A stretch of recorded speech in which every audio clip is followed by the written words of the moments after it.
Hello guys, welcome to my channel. তো আমি এক্ষুনি আলফার টিজারটা দেখলাম।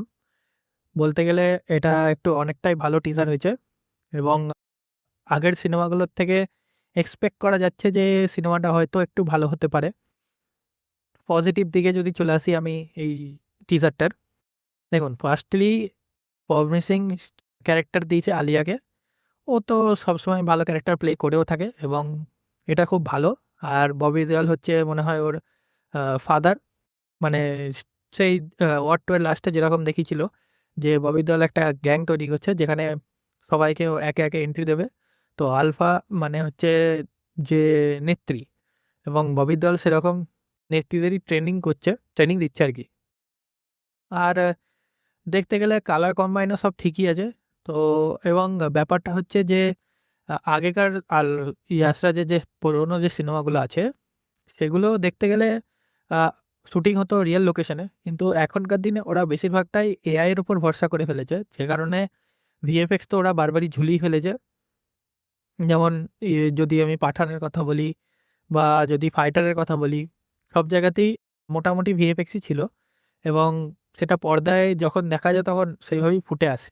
আর এবং অন্যদিকে সার্ভারি বাগাকে এখনো দেখায়নি, আমার মনে হয় ওরা একটা নতুন টিজার যেটা বানাবে সেটা ড্রপ করবে।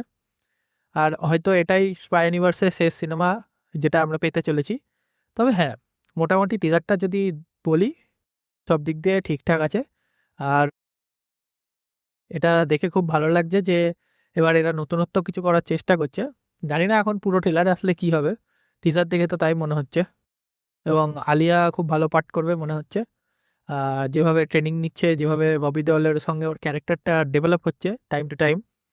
তবে লাস্টে গিয়ে আবার সেই পুরনো সিন যেন না এন্ট্রি ঢুকিয়ে দেয়, যে পাকিস্তান ইন্ডিয়া। আমরা চাইছি নতুনত্ব কিছু, যাতে ফ্রেশনেসটা ভালো লাগে। যেভাবে ওয়ার 2 ব্যাকল্যাশ খেয়েছে, কারণ প্রত্যেকবার মানুষ তো একই সিনেমা স্টোরি দেখার জন্য হলে যাবে না, আর যেরকম প্রাইস থাকে অনেক বেশি। আর সে কারণেও তো এগুলি হচ্ছে পজিটিভ। আর যদি নেগেটিভ দিকে চলে আসি, দেখুন নেগেটিভ দিক সত্যি বলতে টিজারে আমি কিছু খুঁজে পাইনি। বাট মোটামুটি সব দিক দিয়ে ওভারঅলে বলতে গেলে ভালো টিজার হয়েছে। তো আশা করছি যে এই সিনেমাটা আমাদের হতাশ করবে না। 3 জুলাই রিলিজ করছে। এবং যদি সব ঠিকঠাক থাকে সিনেমাটা হয়তো হিট হয়ে যেতে পারে। এটুকুই আমার শুভকামনা সিনেমাটার প্রতি। এবং আদিত্য চোপড়া, উনি তো প্রডিউসার, উনি জানবেন ভালো মতো যে আগেকার সিনেমাগুলো কি হারে আমার বাঁশ খেয়েছে। যদিও ওনার যে ব্যাকড্রপ, মানে ড্রপটা সেই টাইগার 3 থেকেই দেখতে পাওয়া গেছিল। তারপরে ওয়ার 2 এনে আরোই সেটাকে 12টা বাজিয়েছে। তো এই ছিল আমার রিভিউ।